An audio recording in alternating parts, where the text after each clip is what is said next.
తమిళనాడు రాజకీయాల్లోనే ఒక చరిత్ర సృష్టించారు టీవీకి అధినేత విజయ్. తమిళ దళపతిగా ఒక రకంగా అభిమానులు ఈయన్ని గెలిపించారా, లేదంటే నిజంగా స్టాలిన్ ప్రభుత్వం మీద ఆ స్థాయిలో వ్యతిరేకత వచ్చిందా? కూటమి కట్టలేదు, ఎవరు పిలిచినా రానన్నారు, వెళ్ళలేదు. ఫైనల్గా సింగిల్గానే ఆయన లైన్ అని చెప్పుకొచ్చిన మాట ఏదైతే ఉందో, అడవికి రాజు ఒక్కడే లైన్ అనే తమిళ్లో ఆయన చెప్పిన మాట ఏదైతే ఉందో అది ఆయన సాధ్యం చేసి చూపించారు. సాధారణంగా ఎగ్జిట్ పోల్స్ కూడా పెద్దగా పసిగట్టలేదు, ఒకరు తప్ప, నాకు తెలిసి ఇంకొకరు ఎవరైనా ఉన్నారేమో, ఒక ఎగ్జిట్ పోల్స్ తప్ప మిగిలిన వాళ్ళందరూ కూడా స్టాలిన్కే పట్టం కట్టేలాగా ఎగ్జిట్ పోల్స్ వచ్చినాయి. కానీ మొత్తం అంచనాలని తారుమారు చేశారు. ఏంటి తమిళనాడు రాజకీయాల్లో ఒక్కసారిగా ఈ స్థాయిలో వచ్చిన మార్పులు వెనక అసలు కారణం? ఇదే అంశం మీద చర్చించే ప్రయత్నం చేద్దాం. సార్, ఒక రకంగా విజయ్ గెలుపుని నాకు తెలిసి 99% ఎవరు ఊహించలేదు, ఒక 1% ఊహించినట్టున్నారు. కానీ ఈ స్థాయి గెలుపు, ఈ స్థాయిలో అది కూడా స్టాలిన్ మీద, స్టాలిన్ ప్రభుత్వం మీద వ్యతిరేకత, లేదంటే ఆయనకున్న అభిమానుల్లో ఉన్న అభిమానం, ఒక సినీ స్టార్ కాబట్టి ఆయనకి కలిసి వచ్చిందా? ఏంటి విజయ్ వెనక అసలు కారణం అనుకోవాలి? అంటే నేను కాకపోతే వాడు, వాడు కాకపోతే నేను, ఇదే రాజకీయం ఎక్కువ కాలం మనదు అన్నటువంటిది ఆంధ్రప్రదేశ్లో ప్రజలు చెప్పిన గుణపాఠం మిస్ అయ్యారు వీళ్ళు. ఆంధ్రప్రదేశ్లో ఇదివరకు అయితే కాంగ్రెస్, లేకపోతే తెలుగుదేశం, మూడో వాళ్ళు ఎవరు వచ్చినా తొక్కేస్తారు. అది బీజేపీనైనా తొక్కేశారు, చిరంజీవినైనా తొక్కేశారు. దాంతో ఇక ప్రత్యామ్నాయ రాజకీయం రాదు అనుకున్నప్పుడు ఏమైంది? తెలంగాణలో కేసీఆర్, ఆంధ్రప్రదేశ్లో జగన్మోహన్ రెడ్డి. కేసీఆర్ అధికారంలోకి 14 వచ్చేసాడు, 14 ప్రతిపక్షం అయ్యాడు జగన్మోహన్ రెడ్డి. అంటే 2 ప్రాంతీయ పార్టీలు బలంగా కొత్తవి వచ్చినాయి. వీళ్ళు సీనియర్ గతంలో ఉన్నటువంటి నాయకులే, రాజకీయ నాయకులే, కానీ కొత్త వాటిని అలౌ చేశారు పబ్లిక్. అంటే మార్పుని కోరుకున్నారు.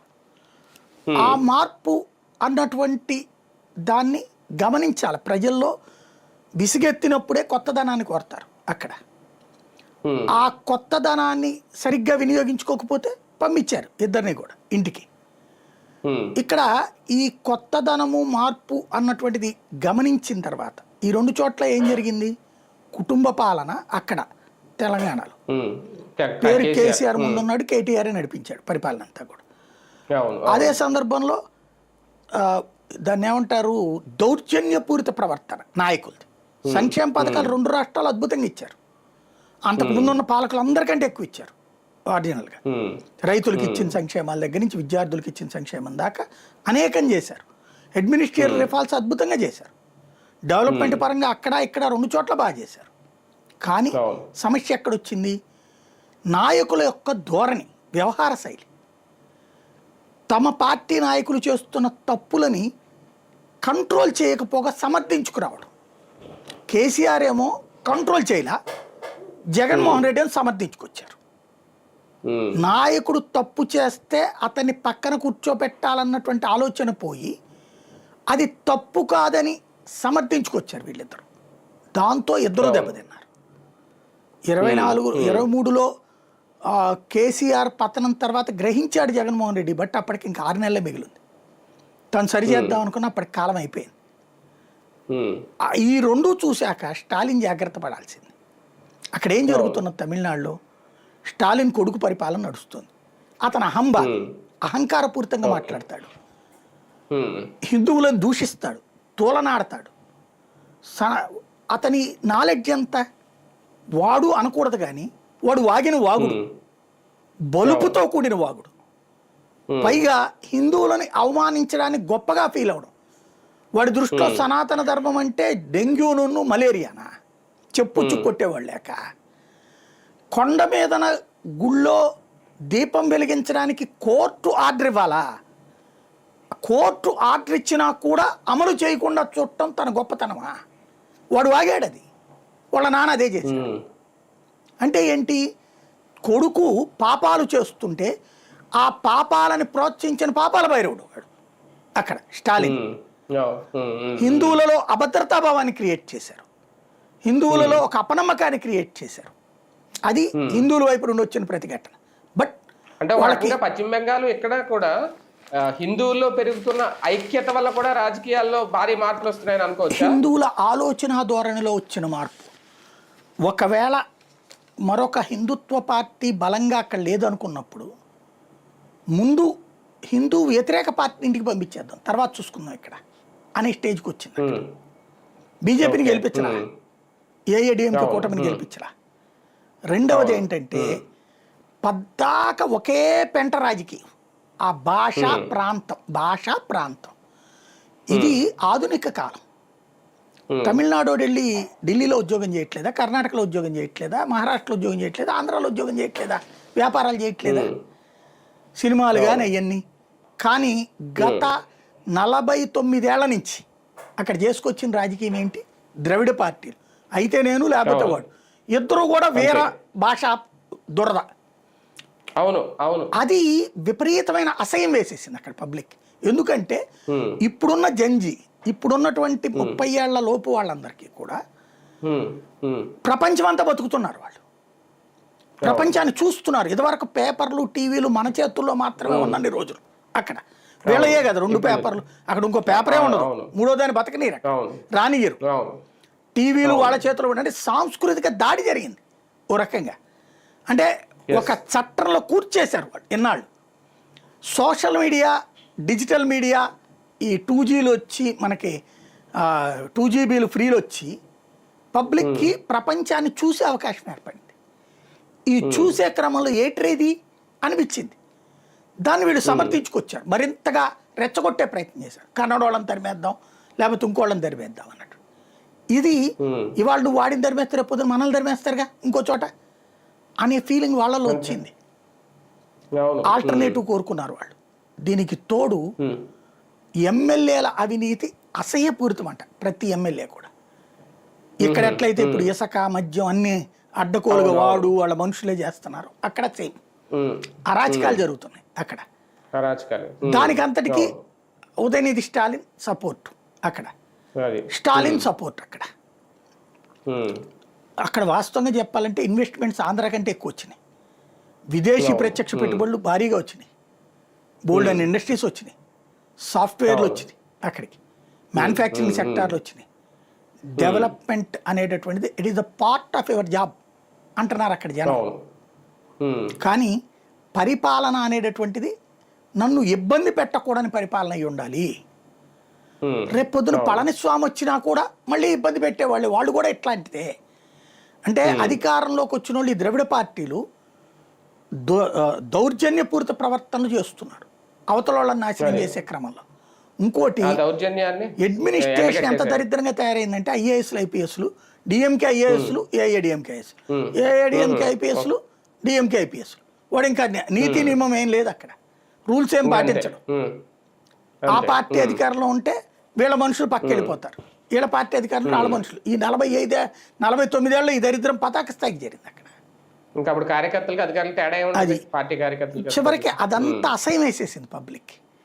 ఆ అసహ్యం అంతటికి వాళ్ళు ఎంత కడుపు రగిలిపోయి చూస్తున్నారో. ఇప్పుడు జాతీయ పార్టీలు కూడా ఈ కూటమా ఆ కూటమా తిరుగుతున్నారు, కానీ ఆల్టర్నేటివ్ వైపు వాళ్ళు కిందసారి ఆల్టర్నేటివ్ బీజేపీ 14% ఓట్లు ఇచ్చారు జనం. వాళ్ళు వెళ్ళి ఏఐడిఎంకేలో తిరిగి నాశనం చేసుకున్నారు. అది ఇప్పుడు 2% పడిపోయారు. సార్ వాస్తవానికి తమిళనాడులో కూడా సంక్షేమ కార్యక్రమాల ఎఫెక్ట్ బాగానే ఉంటుందండి. ఎందుకంటే అక్కడ కూడా ఉచిత బస్సు ఓకే బాగానే వర్కౌట్ అయింది.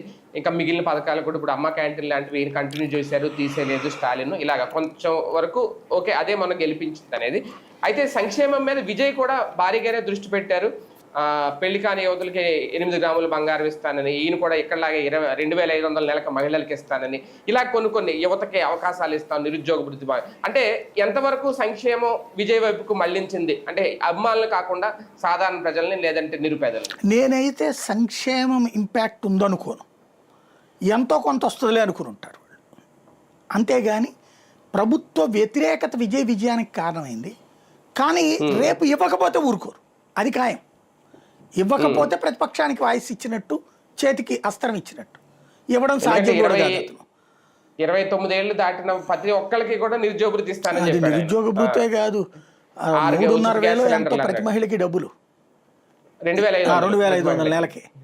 1,500 ఆంధ్రాలో చంద్రబాబు వల్ల కావట్లా, 2,500 ఇతని వల్ల కావట్లేదు రేవంత్ వల్ల. అతను ఇచ్చిన ఇవన్నీ అమలు అవ్వాలంటే 50 లక్షల కోట్ల రూపాయలు ఖర్చు అవుతుంది 5 ఏళ్లలో. ఏడాదికి 10 లక్షల కోట్లు అవసరం అవుతుంది.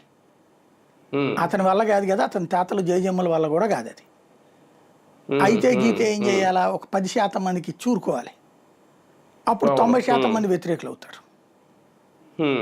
కాకపోతే ముందు అయ్యి చూసి ఓట్లేసి అయితే నేను అనుకోవట్లా, ప్రభుత్వ వ్యతిరేకత వల్ల జరిగింది. కానీ ఈ హామీలు అనేది అమలు చేయకపోతే మాత్రం నిలదీస్తారు, నో డౌట్. ఒక సరైన టైంలో వచ్చాడా విజయ్? ఒక రకంగా ఒక వ్యతిరేకతను క్యాష్ చేసుకునే మంచి సమయం ఇది అని అనుకోవాలి. అట్లా అనుకోవడానికి కూడా లేదండి. వాస్తవంగా ఇప్పుడు ఎవరికాళ్ళు అంటున్నారు కానీ సరైన సమయం అని. డిఎంకే ఏఐఏడిఎంకేలో ఏం తక్కువ ఉంది? ఇద్దరికి బలమైన నాయకులు ఉన్నారు.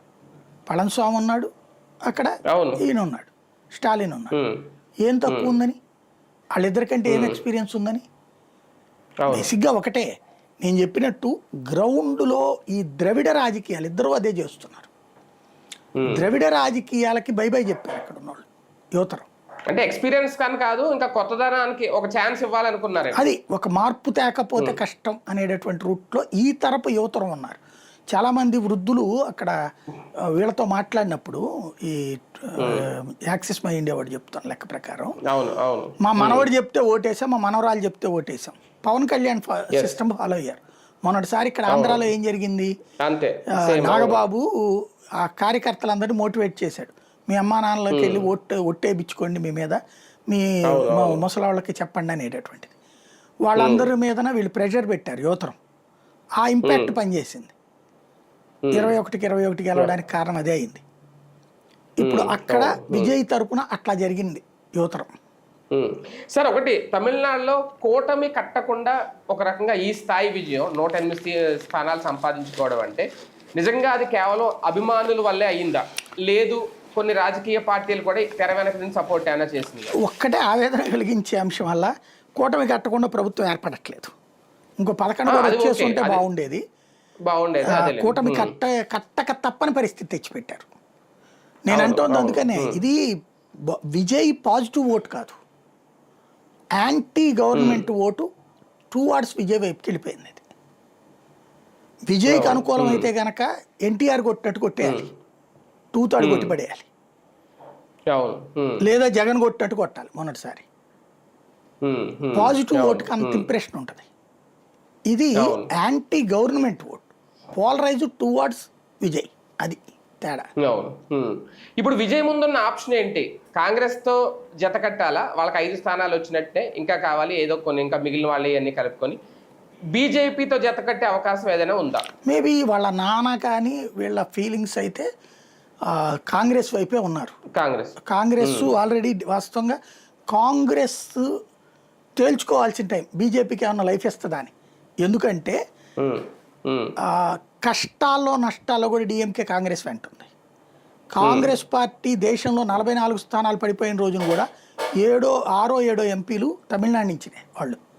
2014-19లో కాంగ్రెస్ పార్టీకి కూర్చుని ఎంపీలు వచ్చారంటే తమిళనాడు పుణ్యం, స్టాలిన్ భిక్షం. అది రాజ్యసభలు కూడా ఇచ్చాడు స్టాలిన్, అంత ఇచ్చాడు వాళ్ళకి. ఇప్పుడు 5 గెలిచింది అక్కడ. అది కూడా ఆయన 27 సీట్లు ఇస్తే 28 సీట్లు ఇస్తే 5 గెలిచారు వాళ్ళు. ఆ గెలిచినటువంటి 5 కూడా ఇటు వెళ్ళిపోవడానికి సిద్ధపడుతున్నారు, కాంగ్రెస్ని ధిక్కరించైనా సరే. కాంగ్రెస్ అధిష్టానం అవసరమైతే వాళ్ళని సస్పెండ్ అన్నా చేయాలి, కానీ వాళ్ళని పోనీయకుండా ఆపాలి, మద్దతు ఇవ్వకూడదు. కాంగ్రెస్ ఇచ్చింది అంటే సుదీర్ఘ కూటమి, ఇది డిఎంకే కూటమి, దాని నుంచి బయటికి వెళ్ళిపోయినట్టు, ఐఎన్డిఏ ఉనికికి భంగం కలిగినట్టు. అక్కడ ఇప్పటికే కేరళలో వాళ్ళతో లేదు పొత్తు, దెబ్బతిన్నారు. బెంగాల్లో పొత్తు లేదు, దెబ్బతిన్నారు. ఇక్కడ కూడా పోతే రేపు పొద్దున భవిష్యత్ దెబ్బే కదా.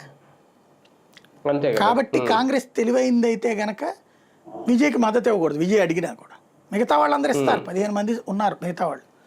అది ఏఐఏడిఎంకే కూటమిలో భాగస్వాములు, డిఎంకే కూటమిలో భాగస్వాములు. వాళ్ళతో పెట్టుకుంటే రేపటి నుంచి రోజు పెంట విజయ్కి. కాకపోతే ఏం జరుగుతుందో చూడాలి.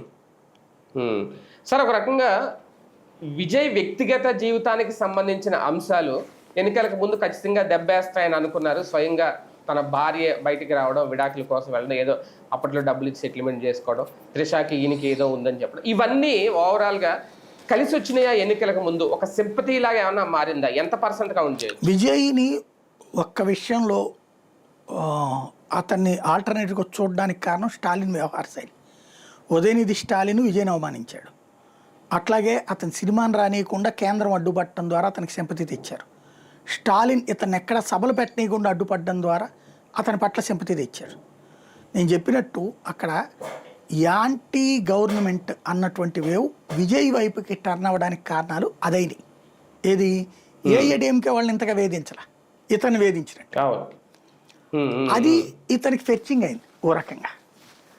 డిఎంకే గవర్నమెంట్ విజయ్ని వెంటాడి వేటాడింది అన్న ఫీలింగ్ జనంలో బాగా బలంగా పడింది.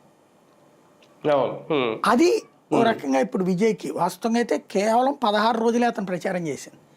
అది కూడా ఈడ్చిపెడదంతా 40 నియోజకవర్గాలు తిరగల అతను, 234 నియోజకవర్గాలు తిరగల అతను పర్మిషన్ లేక ఇవన్నీ కూడా. అంటే అతను తక్కువ తిరిగినా అతనికి ఉన్న ఫ్యాన్ ఫాలోయింగ్ కానీ ఆ ఫ్యాన్స్ సోషల్ మీడియా కానీ బాగా ప్రచారాన్ని హైలైట్ చేయడంలో అయితే బాగా హెల్ప్ అయింది. పవన్ కళ్యాణ్ కూడా ఉందండి, అంతకంటే ఎక్కువే ఉంటుంది ఆంధ్రాలో. సమస్య అది కాదు కదా, అది దానంతటా అంత రాదు. నేను అన్నట్టు ప్రభుత్వ వ్యతిరేకతకి ఇతను కేర్ ఆఫ్ అడ్రస్ అయ్యాడు.